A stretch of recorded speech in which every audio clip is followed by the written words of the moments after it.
What is going on, guys? Chris here from Signs of Life, and welcome back to the channel.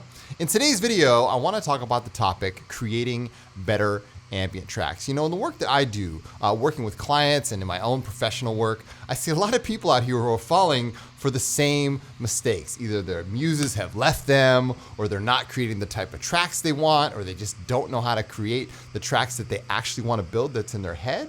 So these techniques can be applicable to all types of music production, not just ambient. So in today's video, I want to show you how I would create a better ambient track so you guys can add these techniques to your own productions. All right, so that being said, thank you for being here, and let's go ahead and get started. Okay, so this is just something that I've got kind of cooking in the background. This is an instance of Vital with a Patreon micro pack soundscape for my patrons. Just kind of, you know, soundscaping in the background. But let's start here with the chart of the day, all right? Creating better ambient tracks. And the first thing that I want to, sort of introduce is identify what the track is. Before you start adding layers, define the world that you're trying to build. A lot of people skip this step, right? Make notes about the type of track, the mood or emotion, the approximate length, and the main synths or techniques that you want to use. This gives the track a creative center before the session turns into a pile of sounds with no direction. And believe me, I've seen the pile of sounds with no direction. It's not a fun place to be, all right? So one thing that I might do, and this is for those who are sort of on this technological tip here, is I might, use an LLM to create, maybe like a sketch or an outline of what type of track I want to create. I've already created one down here, but let's go ahead and do it again. So I want to create a 5 to 7 minute long ambient track that has emotional weight and gravity, okay? It has a deep bass line, a interesting melodic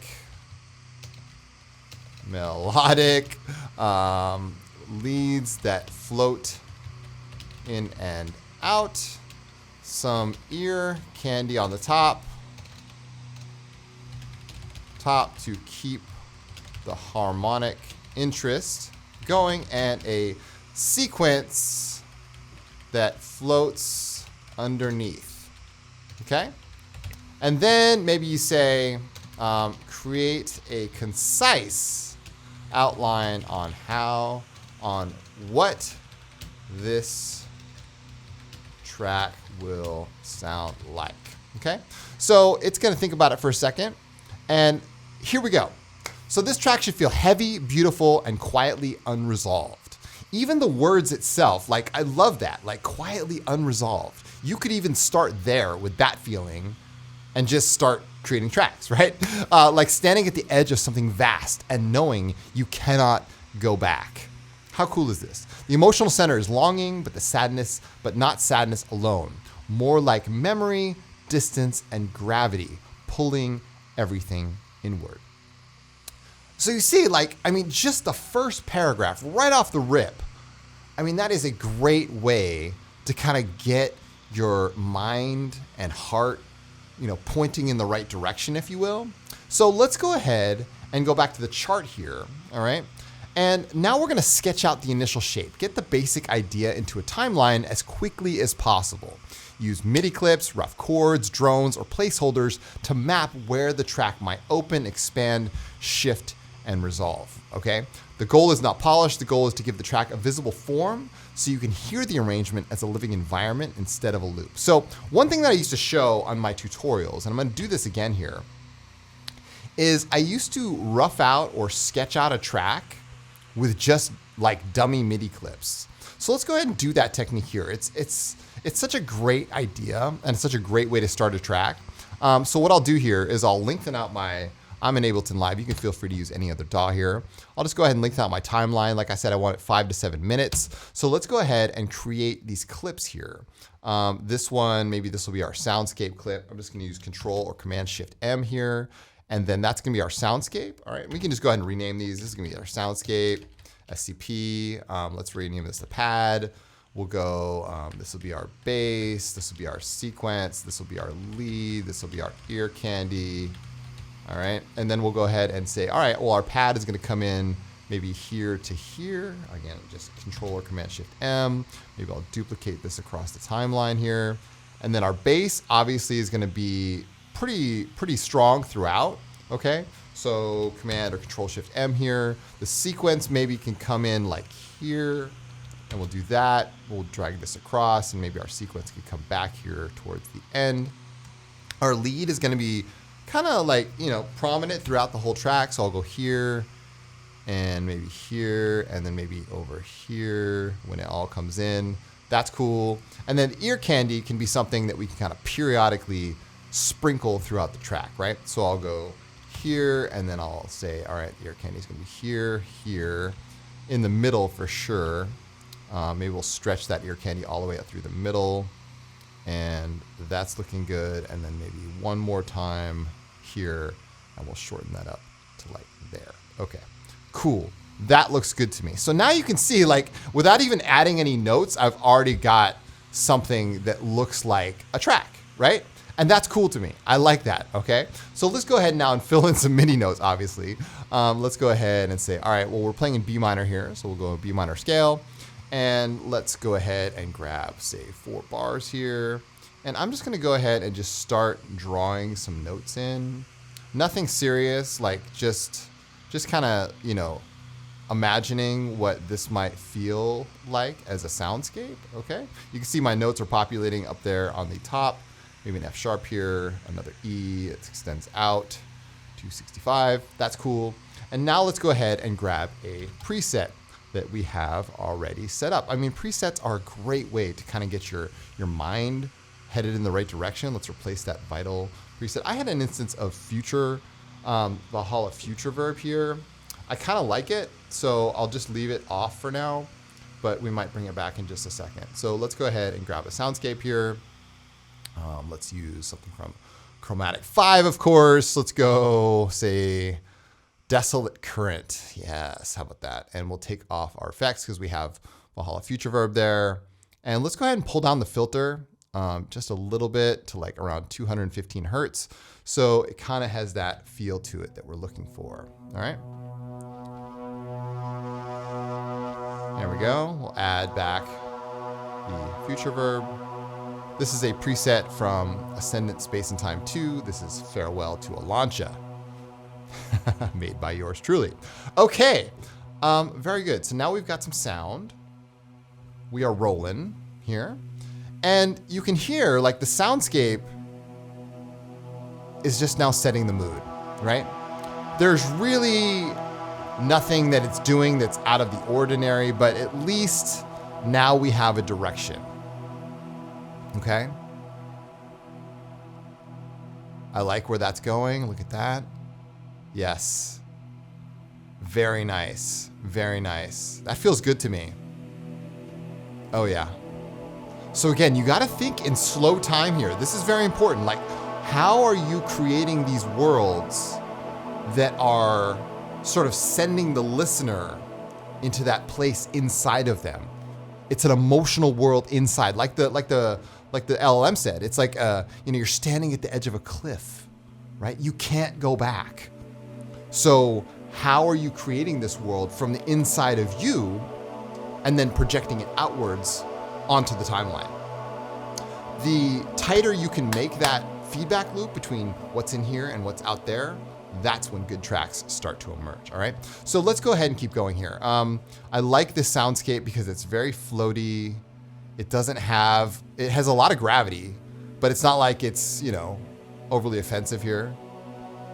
Let's use that F sharp somewhere else. We'll use a B here. Oh yeah, this is nice. This is nice. You gotta think in slow time here. I mean, 129 bars in our track, that's 7 minutes. So this is the entire length of the track, right? And that's cool because this is not the pad, this is just the soundscape. This is just sort of setting the mood. So I'll go ahead and quickly rough in some more notes here because I can. I'm just holding down the control key or the command key on a Mac and just duplicating these. Looks good, all right? And now look at our soundscape. Now we have it all figured out. All right, cool. So let's go back to our chart here. So like I said, the goal is to give the track a visible form so you can hear the arrangement as a living environment instead of a loop. That was the whole goal, okay? So before we go on to number 3, let's go ahead and add a pad here. I'm gonna go ahead and grab another instance of pigments here. This is not a pigments tutorial, but you know, sometimes it's easy just to grab your go-tos, right? Because especially when you're roughing out a track, it's like, okay, well, I wanna, oh yeah, that's so good. All right, let's use suspended motion here. That's perfect. We'll lower the filter down because we have some filter motion here with the LFO. That's good. We'll take off the effects, effects B. We'll copy that same reverb over. So again, I'm just using the copy paste function, no problem. Okay. And now let's go ahead and play the pad and see where we're at with that. Oh yeah. So that's suspended motion. I'm just holding down a B minor key right now. But it's already got me feeling like, yeah, that's the vibe I want to create. You know what I mean? I love it. We'll turn on the corrosion macro and the deep space, of course.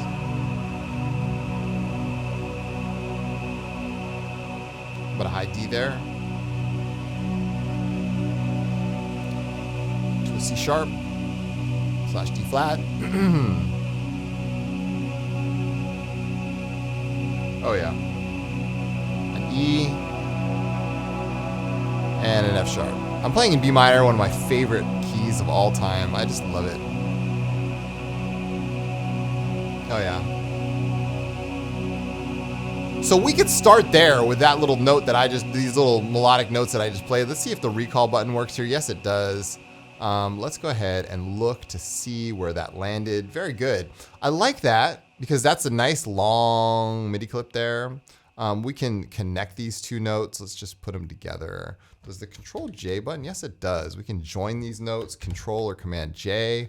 That's cool. And maybe we'll increase the length of the clips here and maybe add one more note in here, like a C sharp and yeah, there we go. That looks good. Okay, cool. So now, when our pad kicks in, there we go. Very nice.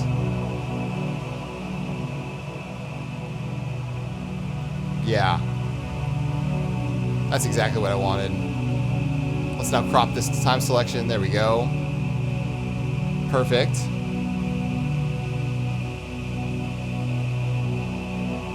So that's a nice loop there. It doesn't have to be exact, you know, you could potentially, you know, make this one long clip, but I like the loops is cool because we already have the soundscape and the soundscape is holding it down, right? So let's go ahead and move that pad over. We'll just kind of crop it here, move it over here, just where the other pad was. Cool. All right. Now, let's put a nice bass in there, shall we? Now, one thing I like to do with the bass is sometimes it's easier, instead of making one long, you know, bass here to start with, is you can shorten the length of your clip down to like really short to get the notes right that you want to play, okay? So for example, let's go ahead and let's go make a bass. Let's just make one. We'll use Serum 2 here.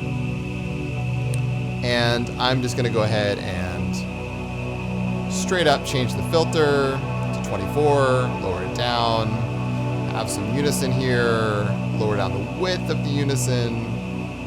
This could easily be applicable to Vital or anything else that you got here. And we'll lower down an octave, okay? And then we'll take an LFO and we'll make the LFO free running 8/1 and drag it over to the cutoff and lower down its amount. There we go. And maybe a short little quick punch on the bass might not be a bad idea every time it hits. Okay, very nice. Now, like I said, one thing I like to do with the bass is to rough out the notes that you want and then stretch them out in time.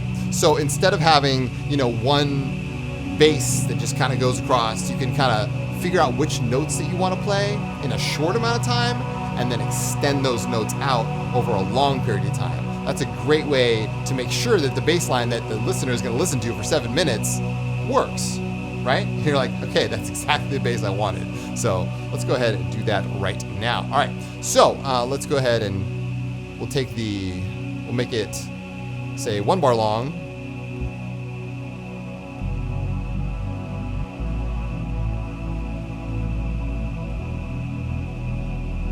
Ooh.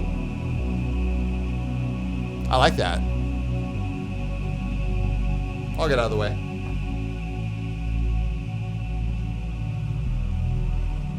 That's not bad, to be honest with you. It wasn't what I was expecting I was gonna do, but like I said, this is a short time here because we're playing in 76 beats per minute, right? So we want this to be like really long. So let's go ahead and double the length of the clip. Let's triple the length of the clip. 16 bars, all right?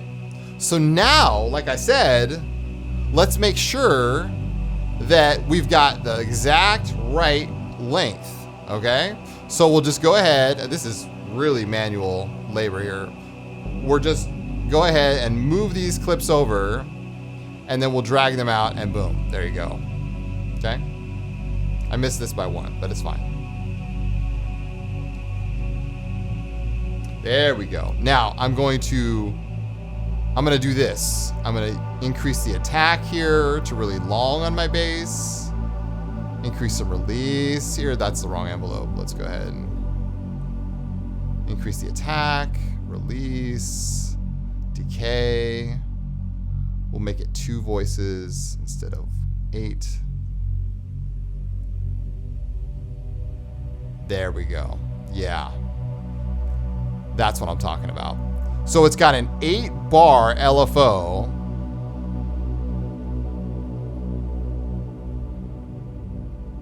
And because our notes are 4 bars long now, you hear that, how beautiful that is. That's exactly what I wanted. That's exactly what I wanted. That's very nice. Okay, so let's go back to here. Yes. Remember, ambient is in slow time. You have to think in slow time.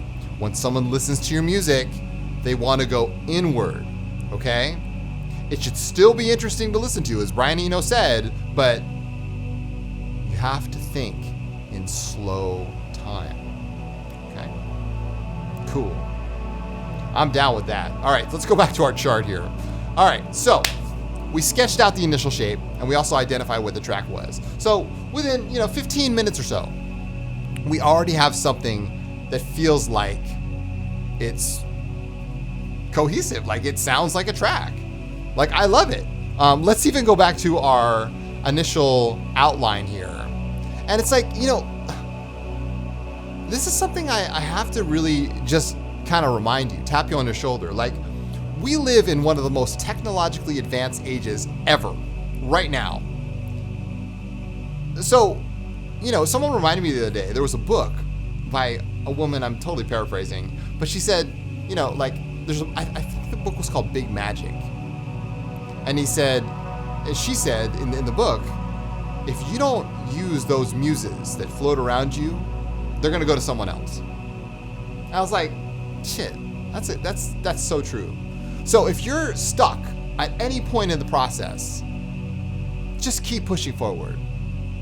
Keep using the tools you have available, right? Because if you don't use the muse, then they're just gonna fly away somewhere else. You don't want that.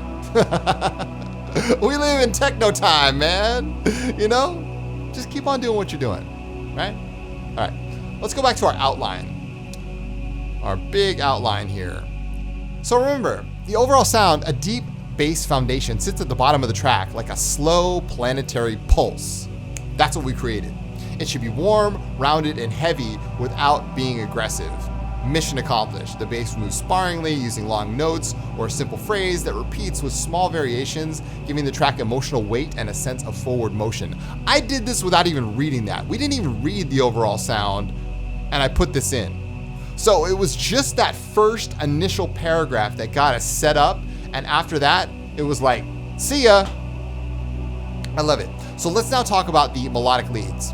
The melodic leads should only appear at key moments. Think fragile, breath-like phrases rather than constant melody.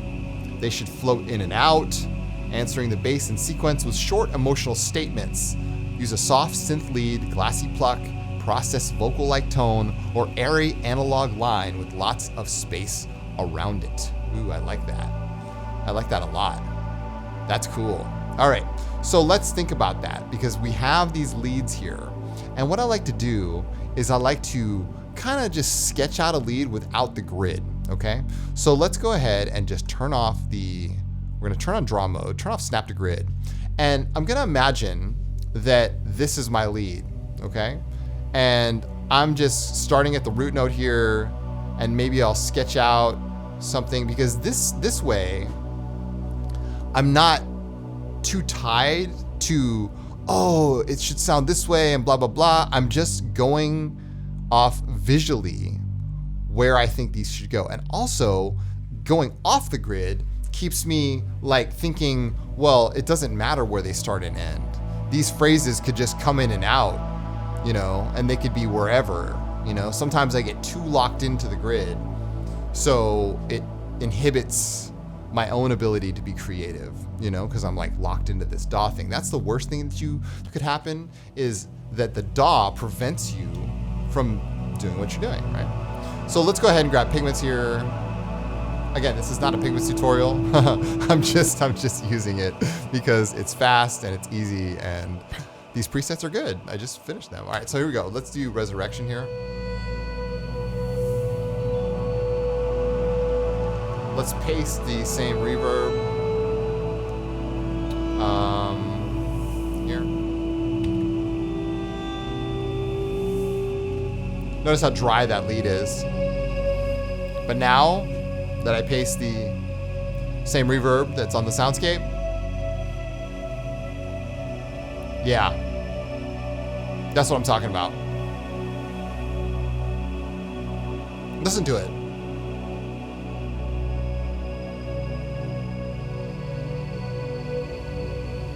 The way the bass notes are interacting with those lead notes. Oh my gosh. That's so good. That is so good. I love it. I love it. I love it. It could have continued.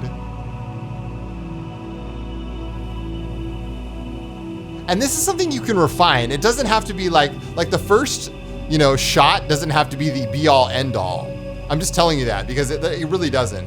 You know, you could just kind of, I mean, again, I'm using scale mode here. I don't know, you might not have scale mode, but scale mode to me is really helpful because visually I can just kind of do my thing without having to, you know, worry about what's in key. I know what notes they're supposed to be. Like I know what notes are in B minor by the back of my hand, but scale mode just makes it fun.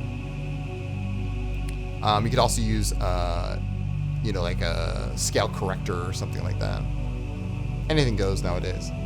I mean, we sketched out the initial outline with LLM. I mean, it's like, come on now, anything goes, dude. Do not let anyone tell you what you can or cannot do when it comes to your own art and expression. Okay, it's literally anything goes now. It's 2026. Okay, so there we go. That's cool. I like that. That's my lead. I'm happy with it.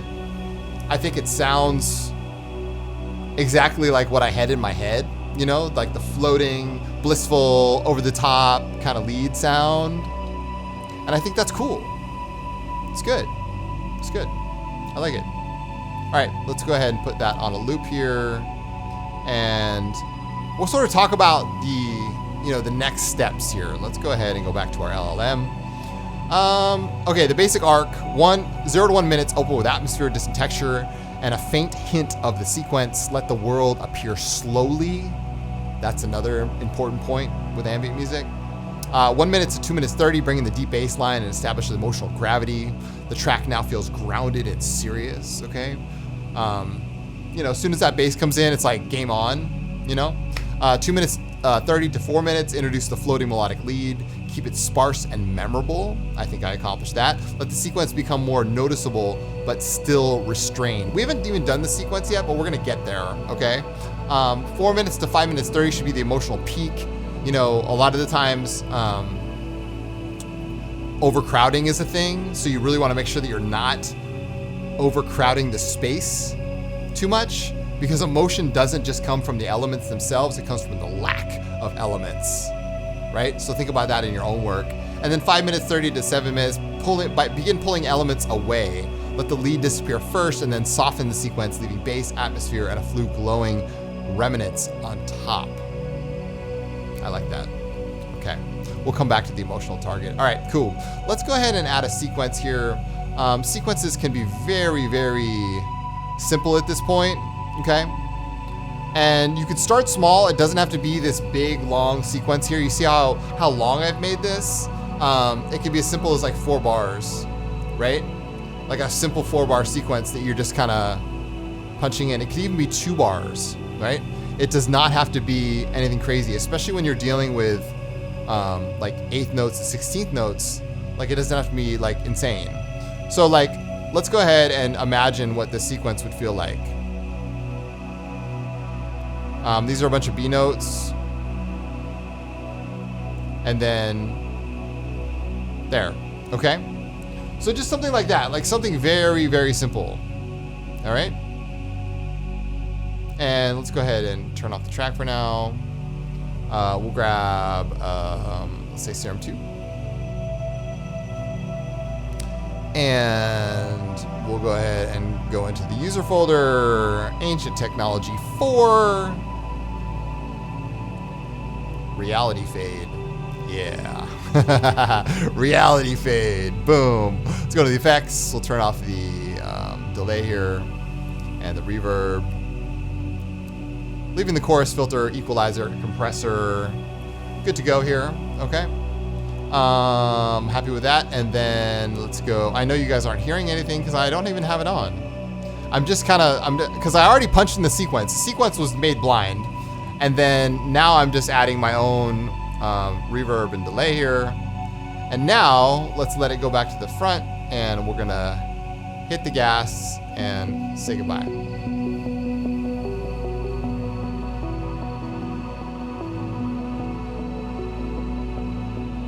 Oh yeah.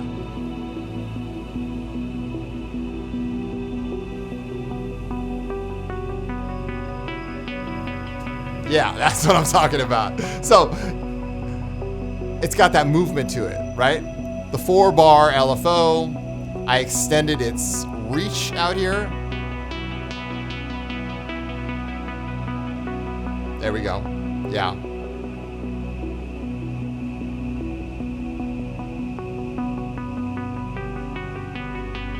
Oh yeah. Oh yeah. That's nice. And again, you saw me, I just drew this in my hand, right? It was not like I used Stepic or an LLM to do it, hint, hint, but you know, I just did it. Okay? Let's put a span on our main fader and see where we are at. Hey, looking good, okay? What am I looking for? Well, I'm looking for the overall arch feel of the track here. You know, where are my elements? Where is my emotional gravity, so to say? Okay? Where is it? How does it feel? How does it look? You know, that lead line will have to be, you know, chilled out a little bit, but it's overall, I'm happy with where we ended up. Okay? Let's go back one more time to our outline here. The final result should sound deep, spacious, cinematic, and intimate. A track with a strong low-end core, a living undercurrent of motion, and small melodic fragments that feel like memories surfacing before they dissolve again.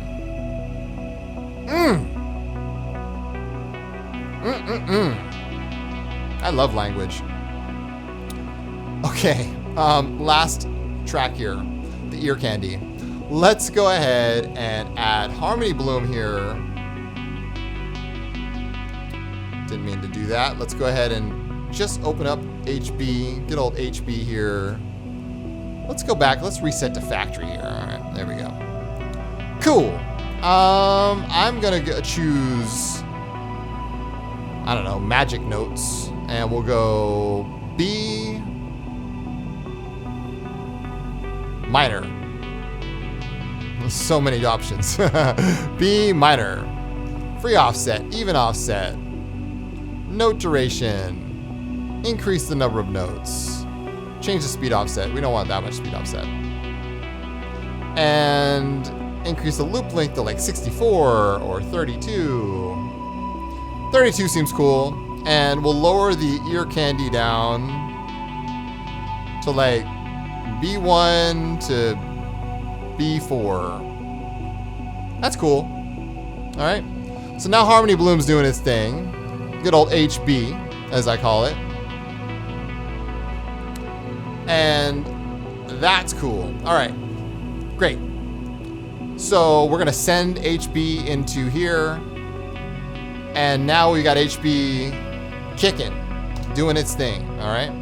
I've deleted the MIDI clips because I'm going to add an instance of pigments here, and this will take a while to cook up, but you know what? We're okay with that. Let's go ahead and go to the modal engine, and we'll change the input to granular, change the rate, and change this from collision to transient. There we go. Maybe we'll kind of do some modulation work here. We'll take a random, we'll smooth it out, we'll change the reach source to free running, we'll change this to hertz. There we go. And now it can modulate a bunch of things like the warp, like the rates, you know, add some decay there, lower down the stereo spread, change this to beam. There we go. We'll lower down the speed here of that random. Cool. All right. And let's see how we did there. Maybe we'll put like a sine wave here. The envelope can kind of be like a little bit long sometimes. Add some release.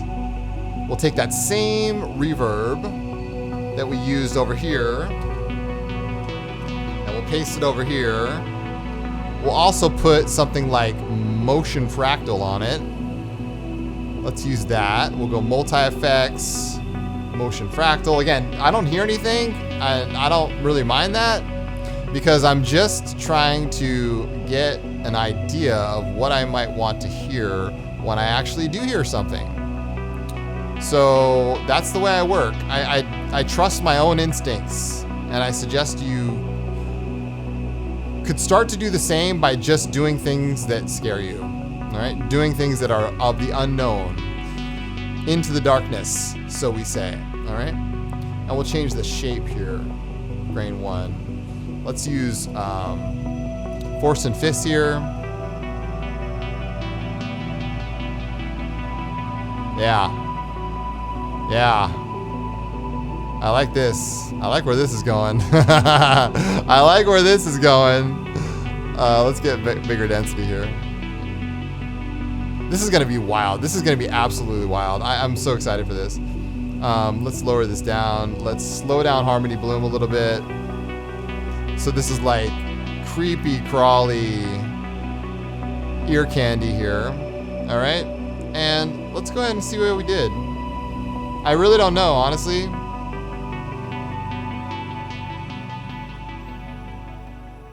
Oh, listen to that. Listen to that. Oh, yeah. Are you hearing what I'm hearing? Oh my God. Listen to that. Listen. Oh, you wouldn't even need the bass part. You can just, the top end. Oh, that's so good. That is so good. Oh my God. Wow. Wow. Word. Oh my goodness. All right. Well, one more time, bring it into a cohesive whole, right? Step back and listen to how everything connects. Refine the transitions, remove anything that distracts from the emotional center, balance the layers, and make sure each sound has a reason to exist. We did that. A better ambient track is not just a collection of beautiful parts, it's a complete space where mood, arrangement, sound design, melody, and mix all support the same inner gravity. My goodness. Well, there you go. I mean, honestly, I couldn't think of a better way to sum that up. And I hope that this was inspiring for you. And I hope it helped you realize that the time is now. We have every possible outlet available to us. Oh my God. Did you hear that? And all you have to do is use the tools that are in front of you, find the music in your center, in your emotional core, and bring that out to the world. You really have no other job left. And whether it's ambient, dark ambient, cinematic, whether it's Sybient, whether it's techno, trance, chill, house, deep house, you name it. It doesn't matter. It all comes from the same place, and that's inside of you. So I highly encourage you guys to dive in deep, find what it is that you want to create, and bring that out and share it with the world. If you want to join me on Patreon, I have exclusive tutorials just like this every single week, along with presets, sound packs, community spotlights. I've got ambient coaching, track feedback, the Science Inner Circle, the Science Circle, the whole thing. The link is down below in the description. I'd love to see you guys there. If you're on my YouTube membership program, thank you for being there. I appreciate you guys too. And yeah, this has been a lot of fun. I really enjoyed it. Let me know what you guys think in the comments down below. I love hearing from you. And yeah, I'll be back again soon with more videos just like this one. So in the meantime, take good care, you guys. And as always, keep your heads in the clouds and your feet planted firmly on the ground. I am Chris from Science of Life. And I'll see you guys in the next video.